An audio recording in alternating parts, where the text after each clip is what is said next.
Selamat datang para peserta webinar kontribusi dan tantangan geologis dalam proyek infrastruktur besar di Indonesia yang dilaksanakan pada hari Minggu tanggal 26 Mei pukul 10 sampai selesai. Perkenalkan, saya Nabila selaku moderator webinar pada pagi hari ini.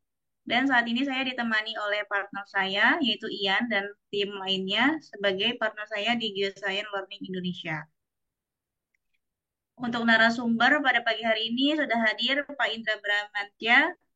Beliau mulai bekerja pada tahun 2004 sampai saat ini, di mana sudah kurang lebih 20 tahun di bidang geologis.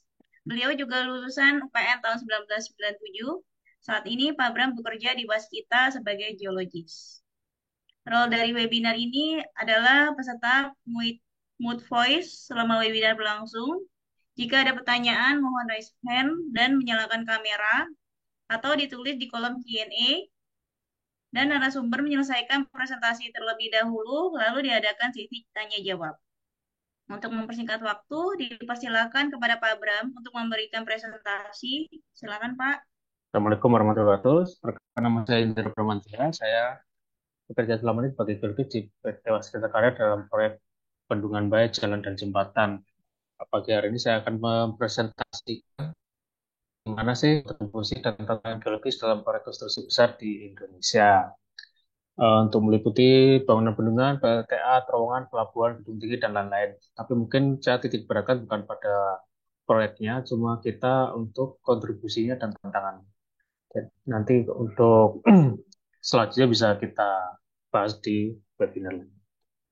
Oke, untuk pertama kita eh, apa sih eh, geologi teknik itu sejarahnya? Karena pemakaian ilmu geologi sekarang untuk kepentingan umum dalam pemakaian ilmu teknik sipil dan disiplin ilmu lain.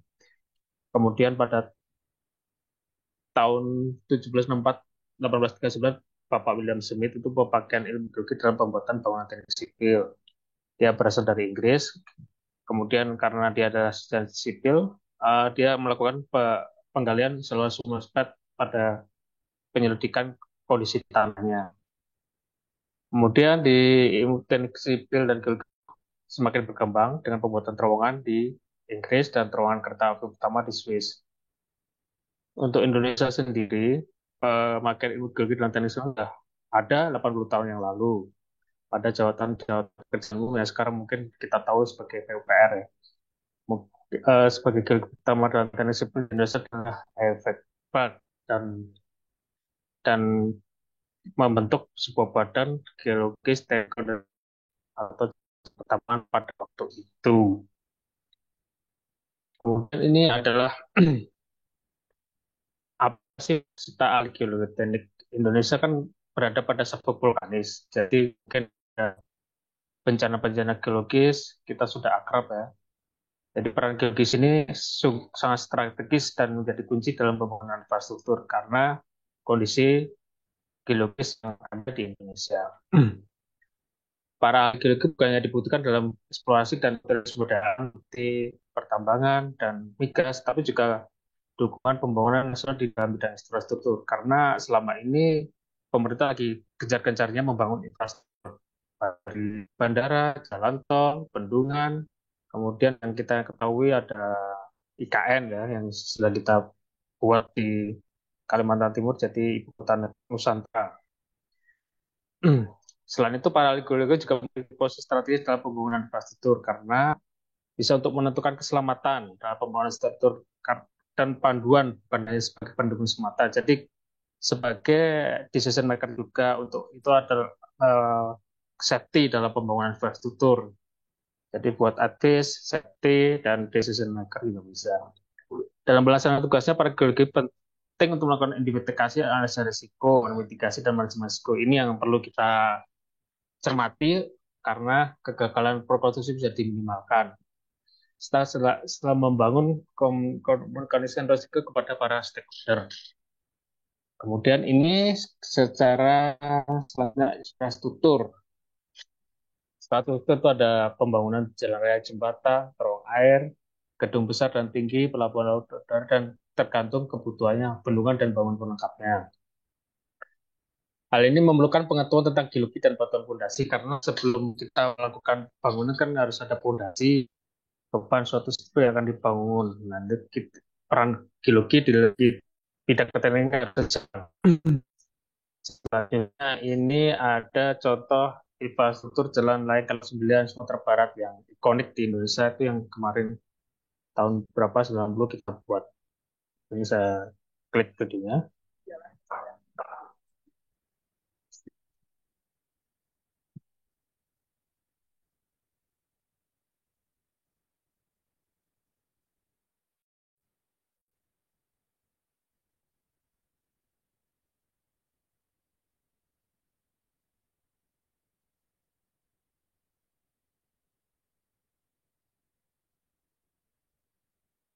Jalannya adalah pembelah hutan barisan di Sumatera Barat.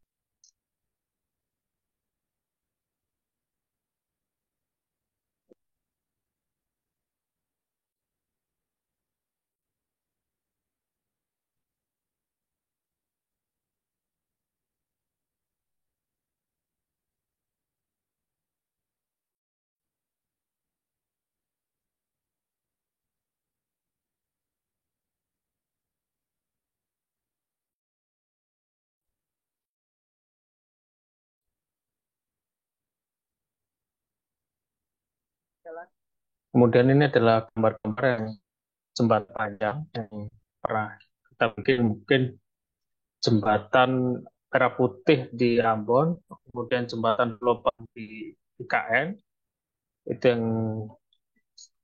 sudah kita buat. Kemudian ini contoh infrastruktur yang telah dibuat.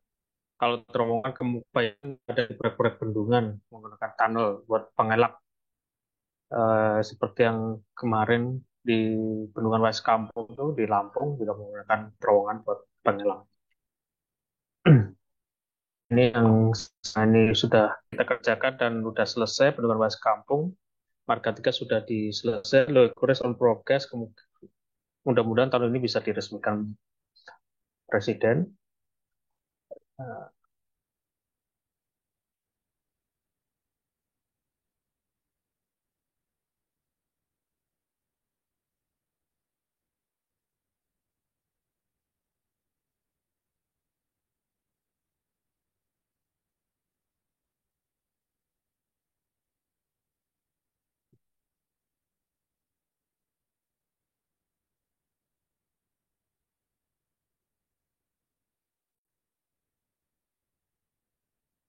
selanjutnya, ini bendungan Marga 3 selesai dibangun, tinggal menunggu peresmian.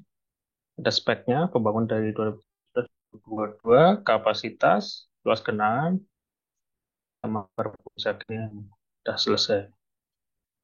Nah, ini untuk uh, input geologi dalam tahapan pembangunan bendungan yang spesifik ya.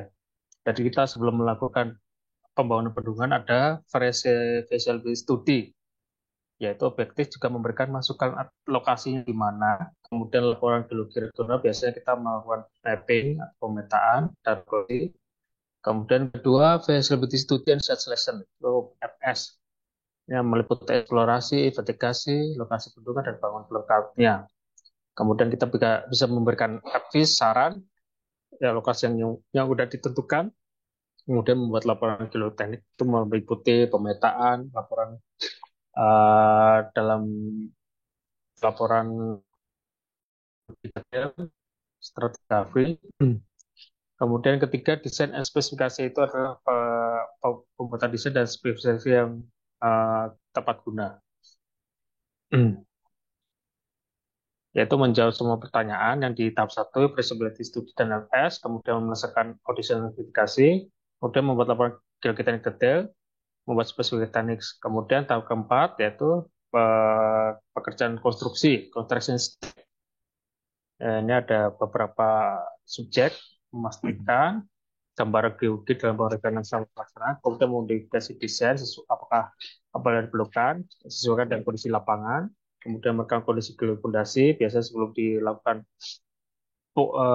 fondasi itu harus pemetaan geologi untuk terowongan, tarik-tarian, dan perbaikannya. Misalkan ada longsor kita harus ada proteksi, itu adalah kita bisa bikin advice.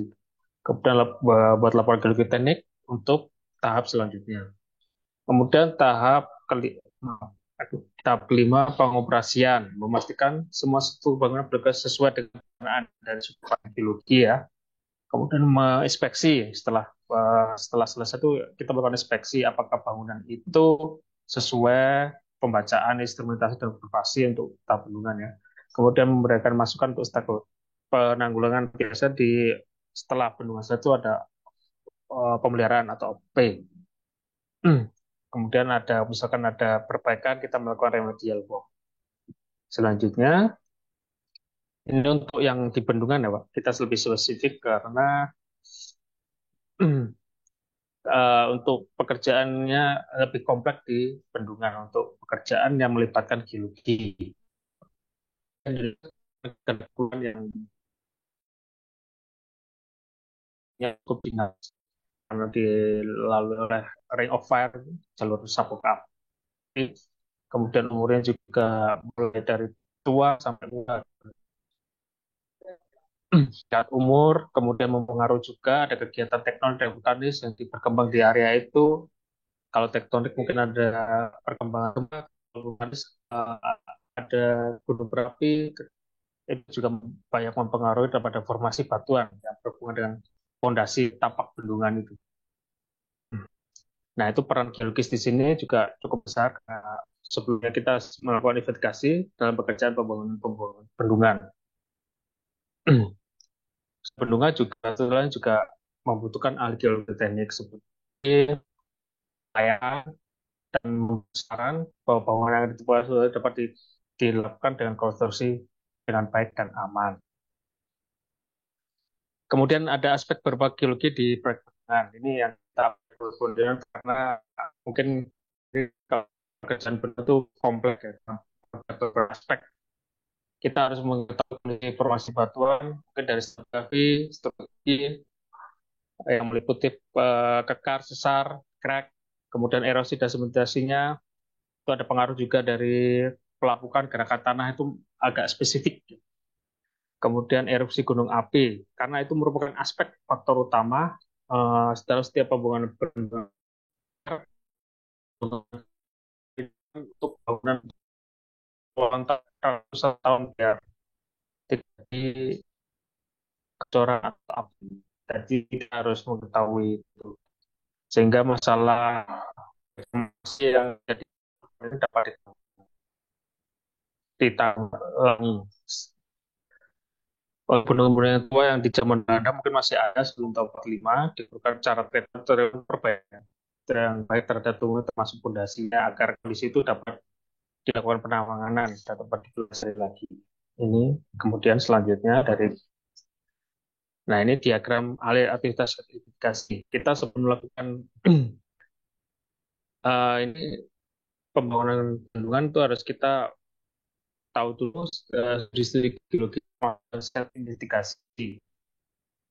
Mungkin dari objeknya, kemudian mengkoleksi data, kemudian pekerjaannya, perencanaannya, sertifikasi cost, sama biayanya, kemudian determinan engineer itu menggunakan model biasa menggunakan apa sih yang disesuaikan dengan kondisi pertanyaan yang setelah dilakukan. Kemudian dari situ kita bisa menganalisa dan menjawab pertanyaan. Ini hasil analisanya sangat penting untuk mengetahui efek kerusakan ke depan karena kita ya itu setelah sebelumnya kita jelaskan bahwa Indonesia itu kondisi geologis dan kemungkinan ke depannya ada terjadi gempa bumi atau gunung meletus atau longsor itu bisa ditanggulangi atau dilakukan pencegahan.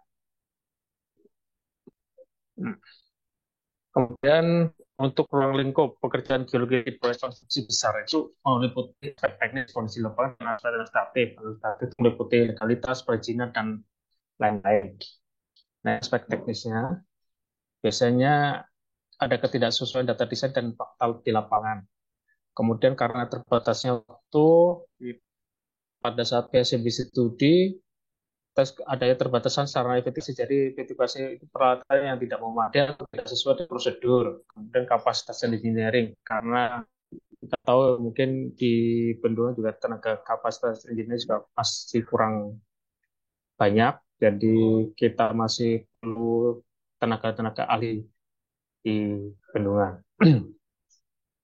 Untuk permasalahan umum, kadang-kadang di lapangan itu di semua desain itu kadang-kadang tidak sesuai atau kenyataan di lapangan. Itu kita harus investigasi awal karena ada anomali kondisi lapangan atau tidak bisa diprediksi.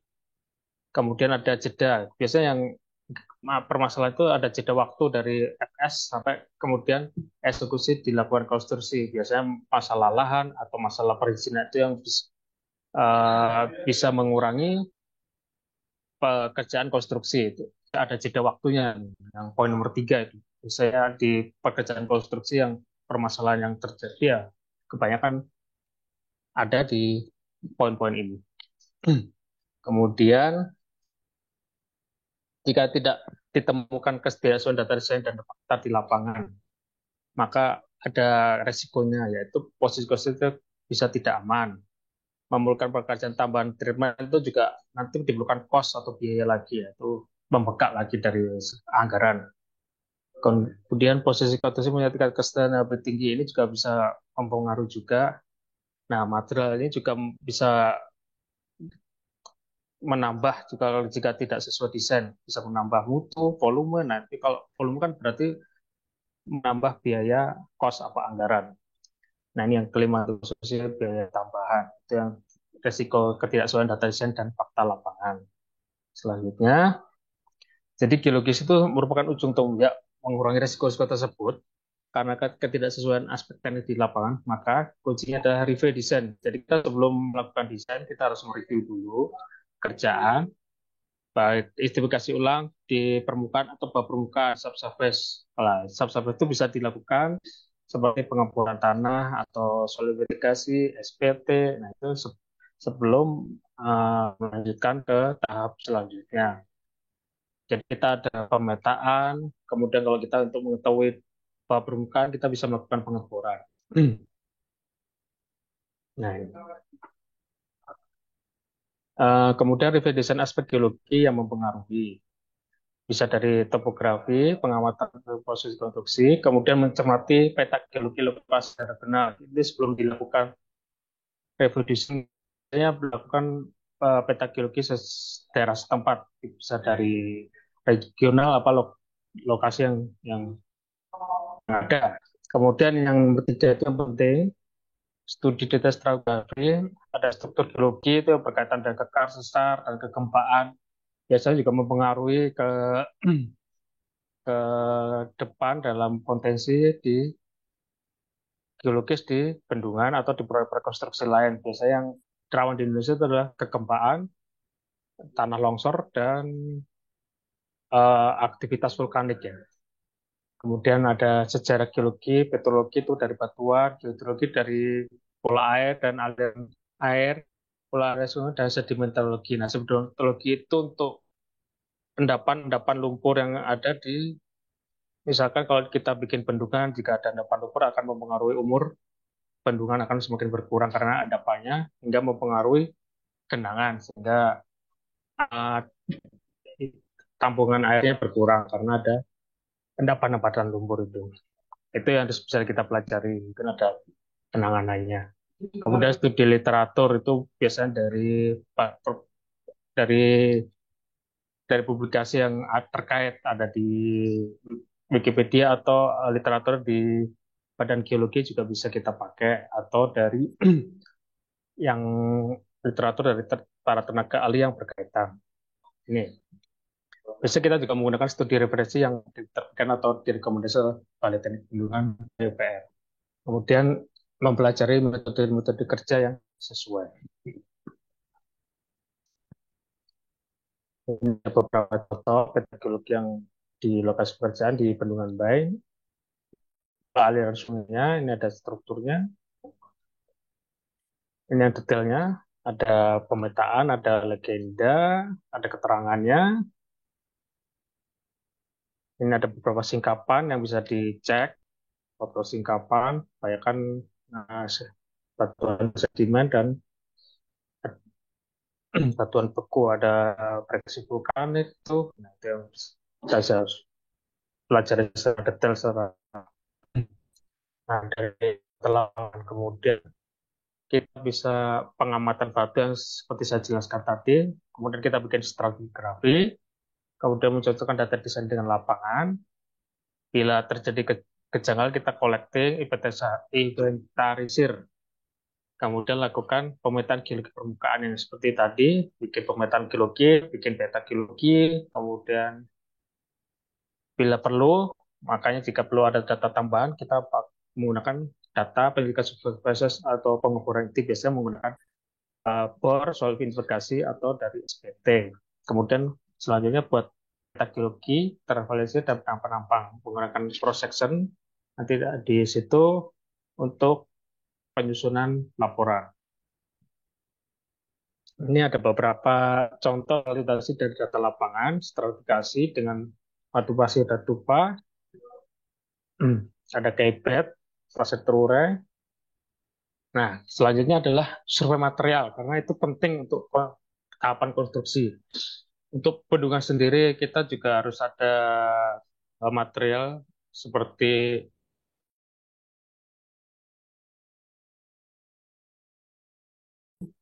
kemudian tanah-tanah uruk. Itu juga harus ada speknya, meliputi kualitas, mutu, volumenya berapa. Volume itu dari kita bisa hitung dari kebutuhan kebutuhan proyek itu berapa. Kemudian jarak operasi itu juga mempengaruhi cost.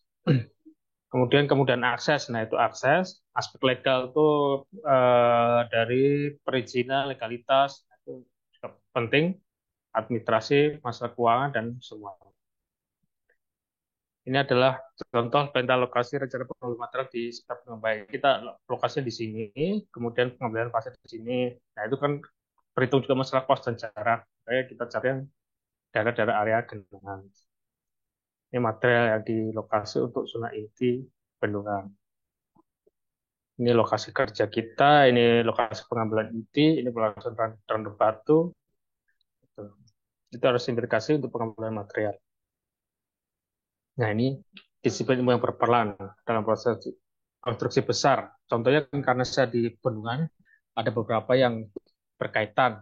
Mungkin ada geodesi, geodesi itu meliputi survei, topografi, untuk perhitungan, sama untuk mengetahui elevasi. Nah, itu kita menggunakan geodesi. Kemudian dari bidang geologi teknik, berhubungan dengan jenis batuan, hubungan satu dengan lainnya, struktur geologi, ya itu tadi ada struktur geologi maupun sesakra. Nah, itu yang kita uh, berperan dalam situ, dalam pekerjaan bendungan. Kemudian yang ketiga sipil, itu buat desain, konstruksi itu pembangunan itu menggunakan tenaga sipil. Kemudian keempat adalah hidroelektrikal, itu kelistrikan ya sama pengairan. Ini mencakup desain sistem kelistrikan, pengatur air dan pompa yang berkaitan dengan bendungan. Yang kelima hidroelektrikal adalah desain dan proses pintu pengatur. Biasa menggunakan baja untuk pintu bendungan. Itu ya saling berkaitan. Jadi itu ada geologi, geologi dan geoteknik itu berkaitan sekali sama pekerjaan sipil di pekerjaan konstruksi besar. Ini saya ambil dari contoh di proyek bendungan. Nah, ini kesimpulannya yang terakhir. Selama ini kan kita tahu bahwa para geologi juga banyak, tapi untuk kebutuhan di satu itu masih sedikit karena selama ini kemungkinan kita banyakkan dieksplorasi, eksplorasi budaya seperti industri tambang dan gas. Jadi kita harus perlu untuk dukungan untuk pembangunan negara ya. Sekarang lagi kejar-kejarnya membangun di bidang infrastruktur. Kemudian kedua, jika posisi strategis dalam pembangunan infrastruktur karena ikut menentukan keselamatan, menentukan keselamatan dan infrastruktur untuk kedepannya. Karena ini pembangunan infrastruktur itu untuk jangka panjang ya, long term. Jadi bukan hanya pendukung dari kita semata. Kemudian dari tantangannya, ini yang banyak yang sekarang tantangannya di kita. Karena sebelum kita jelaskan, Indonesia adalah posisi sabuk vulkanis Ring of Fire. Jadi bencana-bencana geologis ke depannya itu banyak. Seperti kemarin kejadian di Sumatera Barat itu erupsi Merapi menyebabkan banjir gelado, banjir bandang, lahar dingin itu. Jadi yang sepanjang jalan, sepanjang itu juga mengalami kerusakan. Itu harus penting juga karena peran geologis itu juga sangat strategis menjadi kunci awal untuk pembangunan infrastruktur.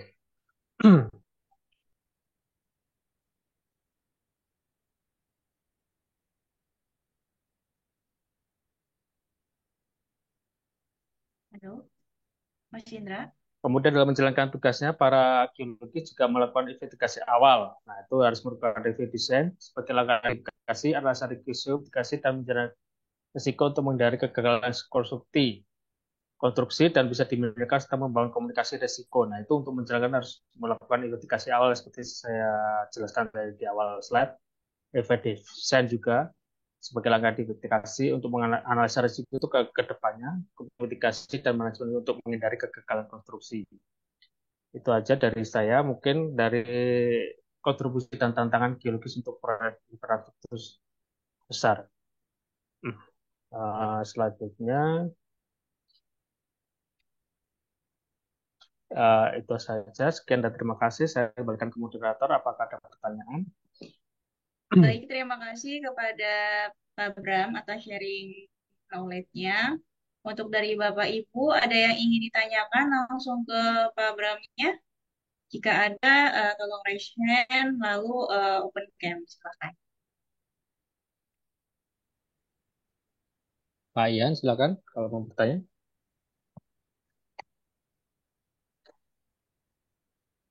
Assalamualaikum warahmatullahi wabarakatuh. Waalaikumsalam. Selamat pagi. Terima kasih Bu Nabila selaku moderator dan Pak Indra selaku pemberi materi. Mohon izin bertanya. Eh, saya Yan, saya memiliki background di bidang HSE. Eh, yang mau saya ingin tanyakan untuk saya yang memang bukan dari background teknik sipil, penerapan Ya, ilmu geologi di lingkungan kerja, kebetulan saya bekerja di pembangkit listrik tenaga panas bumi yang rata-rata setiap power plant itu berada di ketinggian tertentu dan area yang mungkin tidak selalu rata, bahkan berada di slope atau kemiringan tertentu. Nah, kira-kira bagi kami yang tidak memiliki background dari teknik sipil maupun ilmu geologi, kira-kira hal-hal apa yang perlu kita perhatikan agar mungkin pada saat construction atau mungkin setelah operasional power plant berjalan itu tetap berada dalam kondisi yang aman, dalam artian kestabilannya juga selalu terjaga dan karena berada dalam area kemiringan tertentu itu tidak berpotensi adanya longsoran atau mungkin rekan-rekahan yang bisa berdampak terhadap operasional power plant seperti itu sendiri. Itu saja pertanyaan dari saya, Bu Nabila, Pak Indra. Terima kasih sebelumnya. Selamat pagi. Wassalamualaikum ya terima warahmatullahi kasih Pak Ian. wabarakatuh. Waalaikumsalam. Untuk power plant itu sebelumnya saya pernah di Star Energy di Pangalengan, kemudian di Muara Labu, Supreme, Solok ya. Karena di sana juga ada lokasi geothermal juga. Terus sama di Ulu Belu, PGE, Pertamina Geothermal Energy, pernah bekerja di sana. Jadi kita juga melakukan dari awal itu edukasi awal untuk mencegah longsor. Kemarin dulu di PGE itu kita menggunakan proteksi tebing, Pak, ya.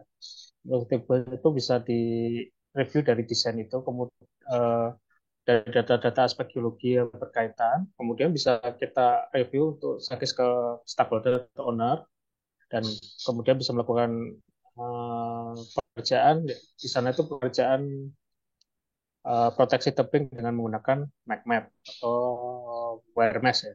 Oke. Nah itu ya mungkin kalau untuk dari safety-nya, safety faktornya itu kita juga berkaitan karena di rekonstruksi kita juga uh, ada QHS sendiri yang berperan. Jadi mungkin dari investigasi awal dari proyek itu dari dari tim engineering, kemudian dari ya, dari ini kan udah mengetahui kalau di situ ada misalkan ada potensi longsor atau potensi yang membahayakan. Kemudian dari situ kita bisa mereview dari data lapangan, kemudian suggest ke owner atau stakeholder. Nah, dari itu bisa kita mengadakan analisa evaluasi apakah perlu di proteksi lereng atau tidak. Mungkin karena dari suggest dari kita kayak perlu diadakan proteksi tipping. Proses itu banyak udah ada pekerjaan masang warmes atau pengerjaan short grid. Nah, selama ini saya kerjakan itu untuk suggest-nya. Jadi untuk safety juga kita juga mengamati kondisi lapangan. Untuk pekerjaan konstruksi itu saling berkaitan. Jadi kalau untuk kita memang perlu ditindaklanjuti. Itu aja sih Pak ya. Ini saya ada contoh buat pekerjaan proteksi tebing di Karabe. Nah, ini desainnya. Ini saya kira ini contoh aja sih Pak Yan, karena ini ada tahap-tahapan mungkin buat kekuatan lereng. Ini contoh di jalan di Taman Mega Suroako itu kan jalan akses umum juga. Jadi kita melakukan pekerjaan ini ada short grid. Ini lokasi yang dilalui akses jalan itu. Ini dikerjakan proteksi tebing. Ya kemungkinan untuk safety faktornya karena di sini kan rawan longsor karena tebingnya terlalu tegak ya. Jadi dianalisis, identifikasi jenis batuan, kemudian dari data tanah, kemudian ini ada perhitungan tanahnya. Terus ini, nah ini untuk kestabilan lerengnya kita bisa menggunakan soil nailing atau kemudian setelah soil nailing kerjaannya soil nailing ini kita kemudian menggunakan soft grid itu salah satu contoh untuk menghindari resiko uh, longsor berkaitan dengan faktor safety atau keamanan. Mana Pak Yan ada Gimana Pak Yan, ada yang ingin ditambahkan lagi? silakan Pak Yan. Ya, terima kasih Pak Indra. Kalau misalkan ada seperti retakan di dinding wire mesh, kira-kira retakan atau rekahan seperti apa Pak yang mungkin masih bisa dikatakan dalam batasan yang aman? Karena Oh, terkadang ada seperti untuk retakan rekaan itu ada tipis-tipis perhitungan gitu.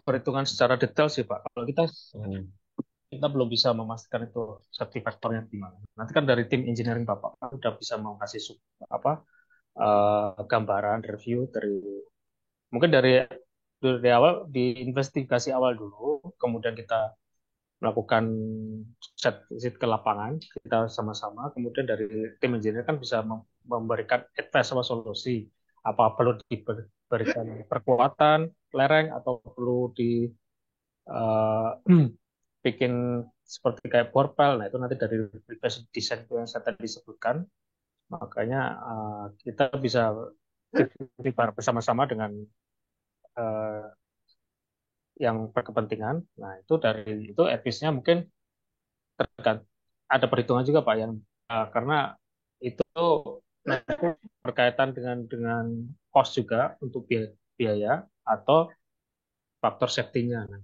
itu dari tim di engineering dari Badan mungkin bisa menggunakan APIS. Di sana ada geologisnya atau dari orang sipil Pak ya?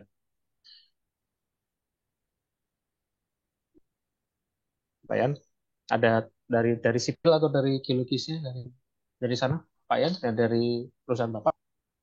ada ada tim engineeringnya, Pak. Ada Nah tim itu dari tim. sipilnya juga.